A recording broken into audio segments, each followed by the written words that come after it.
We're gonna get started. Just start. That's what they say. You just have to start. How do you start? I don't know. Hi, my name's Nick. I am known by my students as Dr. CrankyPants, PhD, which I think is meant to be an endearing nickname. So I'm just gonna go with it. During my daily working hours, I am a professor of elementary literacy education, which means that I help teach people how to teach reading, which is different from teaching kids to love reading, but I love to read myself, and so a little bit of that does get infused in. In this channel, I'm hoping to share some of that love for some of the books that I've read in my kind of trademark messy way. There's not going to be much that's polished here. I'm not a particularly polished person. If you want that, I recommend Jack in the Books. He's pretty polished, pretty together. Those young people, they're doing this well. Here, I'm going to just talk about books that I love. And they're not always going to be the newest. They're not always going to be the most trendy. But I think they're going to be pretty good. And if they're not pretty good, I'm going to be real honest about it, because if I have wasted my time reading a book that I've not gotten anything from, I will let you know so you don't do the same thing. Because oof, when they flub the ending, they flub it. So I figured for my first video, I would go over books I read in September. And according to my story graph, thus far, it is September 25th as I'm filming this, which is surprising because I kind of thought I had another week in September, but I don't. So here we are. As of today, I've read 17 books this month. Keep in mind that I have to do a lot of reading for work. So I read a lot of middle grades and academic books for my job. So that does put me at kind of an advantage. So in this video, I'm going to talk about not all 17 books, because that would be overkill. I'm going to talk about only 6. I'm going to talk about 2 kind of grown-up books, 2 middle grades books, and then 2 informational books, because in 2024, I wanted to up the number of informational books I've read, and I've actually done a fairly good job of it. I've, read 25% of my books this year are informational in nature. Am I a smarter or better person because of that? I have no clue. Probably not, dear viewer. Probably not. But let's dig into September and my 6 picks. So let's start with Helen Simonson's The Hazelborne Ladies Motorcycle and Flying Club, whose title I had to type in my notes because I have messed it up so many times that it's not even funny. I love a good Helen Simonson book. I loved Major Pettigrew's Last Stand. I loved The Summer Before the War. And she just does such a lovely job of portraying Britain pre-war, post-war in ways that don't sanitize what's happening or happened, and deal with some of the complexities, but it's not a treatise on this is what was happening at that point in time. They're just really enjoyable books. And the Hazelborne Ladies Motorcycle and Flying Club did not disappoint. In this book, you're introduced to Constance Haverhill, who is finding herself at the seaside as a lady's companion to an elderly family friend. And she encounters Poppy, who is this upper class young woman who is really trying to push the social work that happened while the war was underway, where women were able to assume these jobs, these positions that men had vacated because they were often fighting, and to maintain some of that independence. And that's where the motorcycle club comes in. She wants to start a kind of taxi service with some other women in the village, and be able to make her own way with that kind of business. And so the whole crux of it is how Constance gets pulled into this group of women and the bonds that form and the ways that they try to push against the norms of society to live lives that feel more fully theirs, more fully their own. And one of the things that Simonson does so well is writes beautifully about these relationships. And I just always appreciate the work that she does here. Definitely one of my more enjoyable books of the year. I also loved there's this kind of slow burn love story between Harrison, Poppy's brother, and Constance, but that was never the center of the book, and I totally appreciated that. I really loved how that was kind of background. It was a thing, but it wasn't the focus of the story. It was really the relationships that were the center, and how those women supported each other in order to move into lives that felt more authentically and fully their own, without succumbing to kind of a modern understanding of what that would be. It felt like Simonson was really thoughtful about what's the best possible ending for this book, given the fact that it takes place in, I think, 1919. So for some that might be frustrating, but I always appreciate when there is a level of historical accuracy versus looking back and reanalyzing it with kind of a contemporary set of values. I really enjoyed it. It felt literary without feeling heavy. I loved the relationships. Definitely one of the more enjoyable books I've read this year. So let's move on to book 2. Oof, and this is probably one of my favorite books of the year. This is Northwoods by Daniel Mason. I am a sucker for a book that has scope. I'm a sucker for a book that allows us to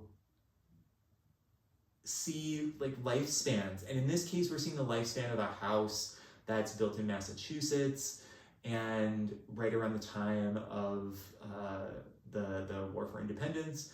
And within this novel, you get to experience snapshots of these lives that happen to be lived out within this house.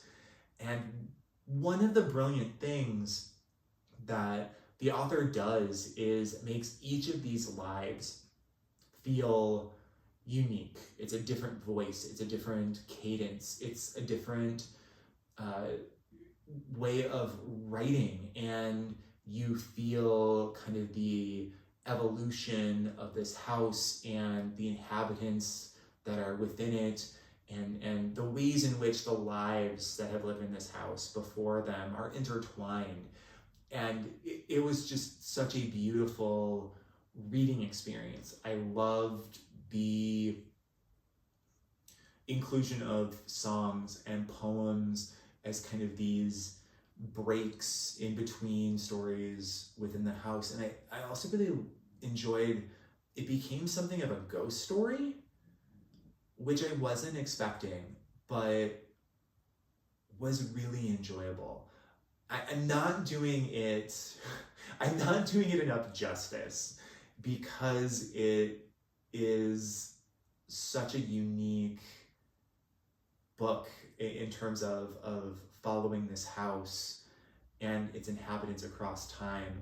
And I'm not doing it justice in terms of what he's able to do with that narrative, but definitely one of my favorite books of this year. I really, really enjoyed it immensely.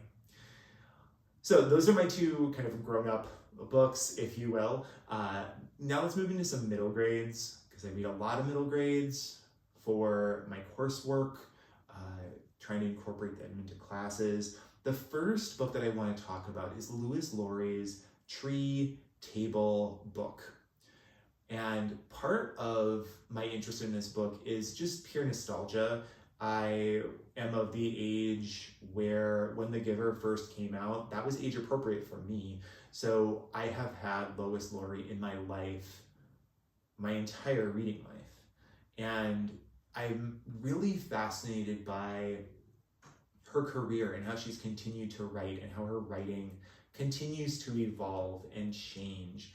And so in Table Tree book, you meet two Sophies, one's 11, one's 88, and the book is really this beautiful snapshot of their relationship as the younger Sophie is coming to realize that the elder Sophie is beginning to have difficulties with her memory. And so that's where the Table Tree book comes in. It's a medical test that the younger Sophie has found in a medical book and continues to work with the elder Sophie to hopefully bring back her memory.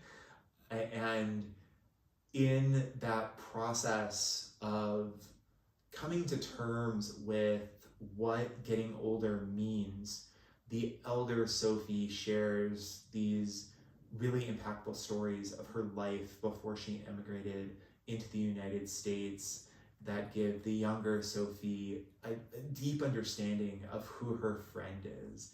And it's just this beautiful story of intergenerational friendship that you don't see a lot. And I loved also the ways that Lowry is dealing with aging and memory.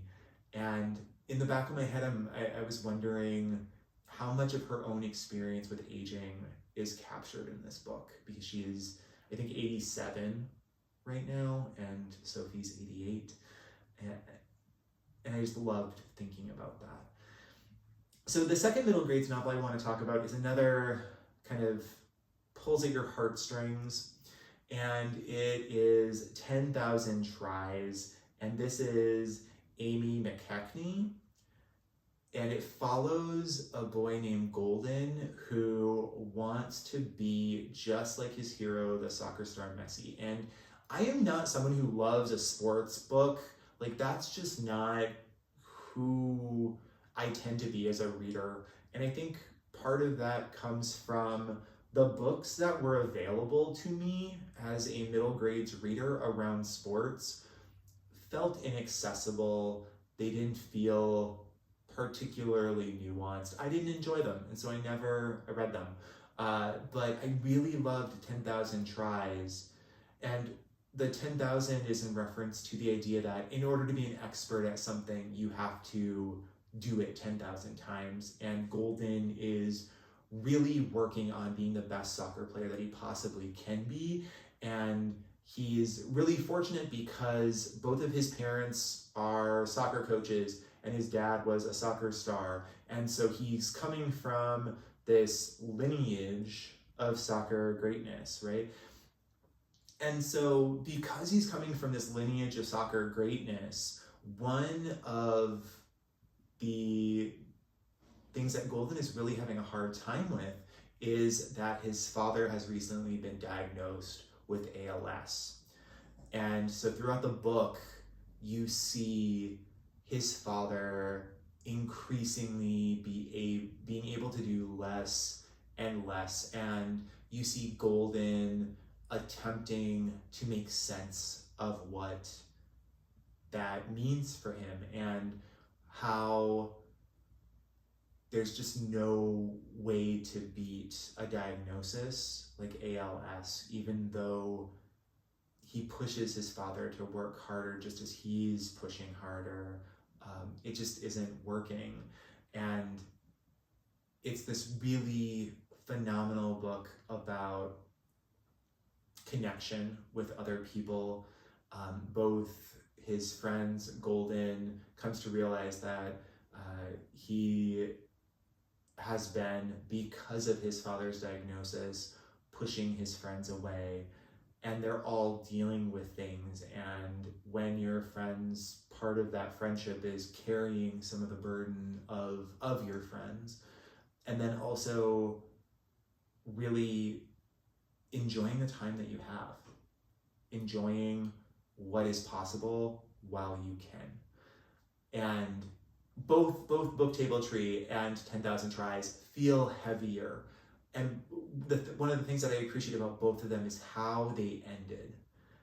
Both books ended in an optimistic but realistic way that leave you thinking but not devastated.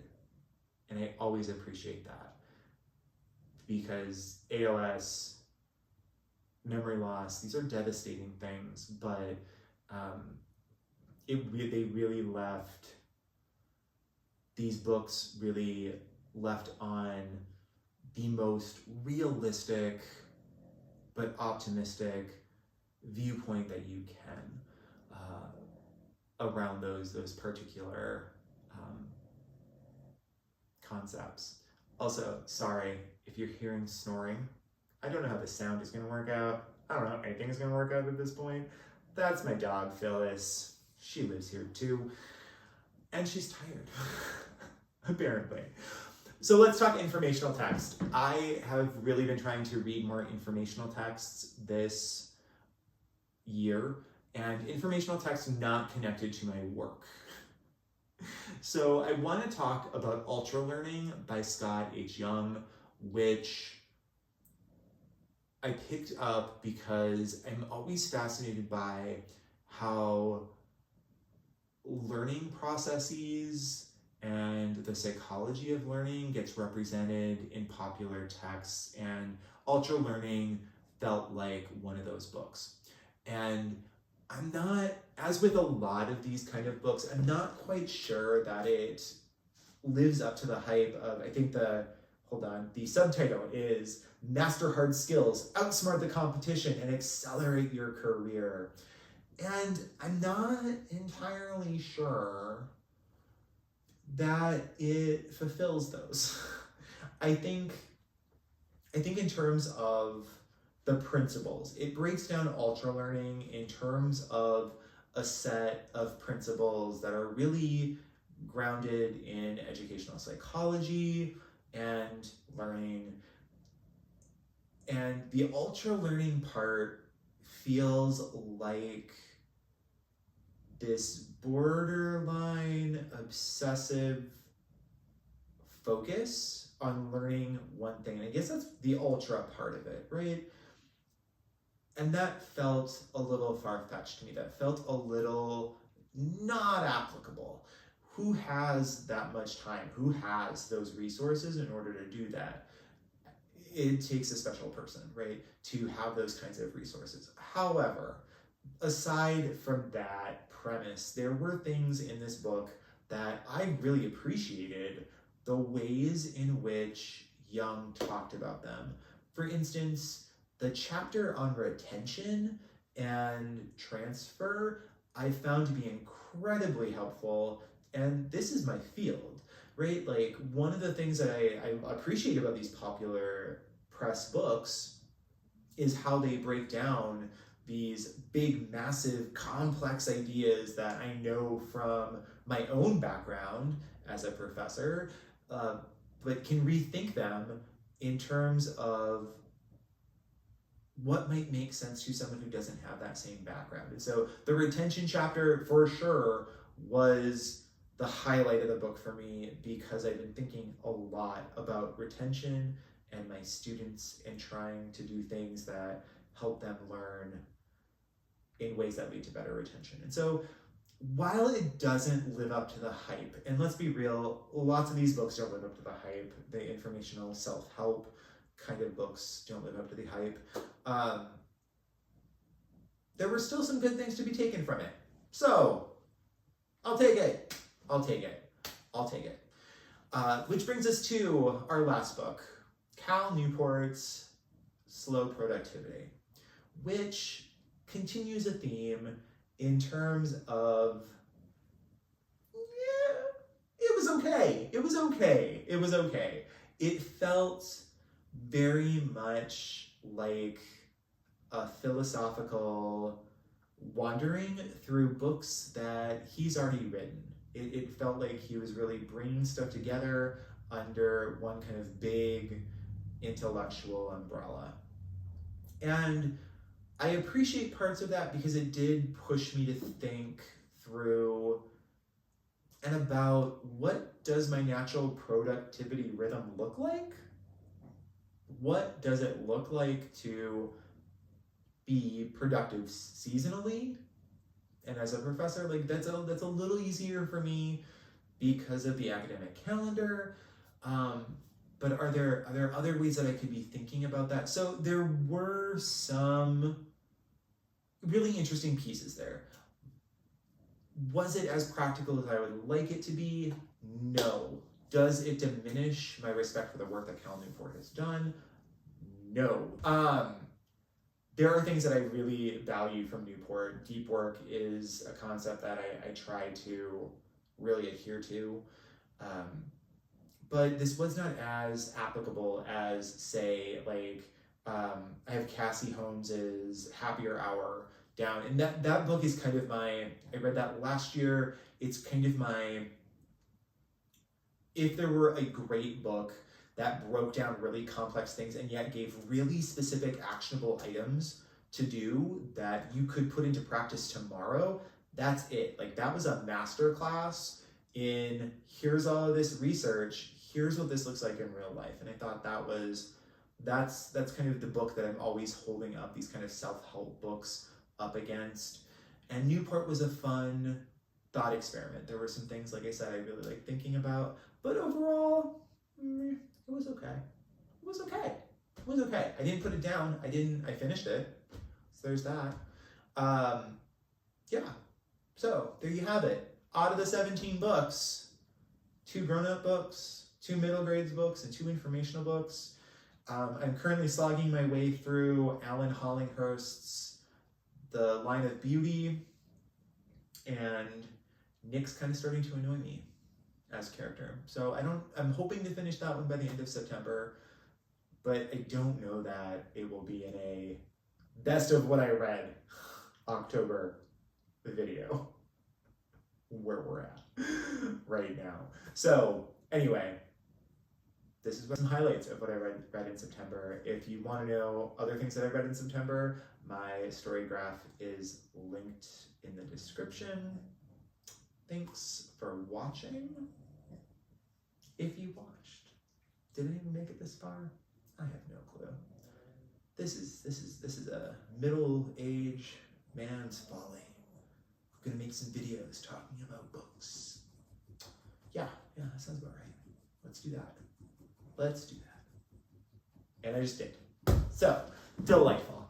Hopefully see you in the next one where I'll talk about some other books. Yeah, that's how this works, right? Right?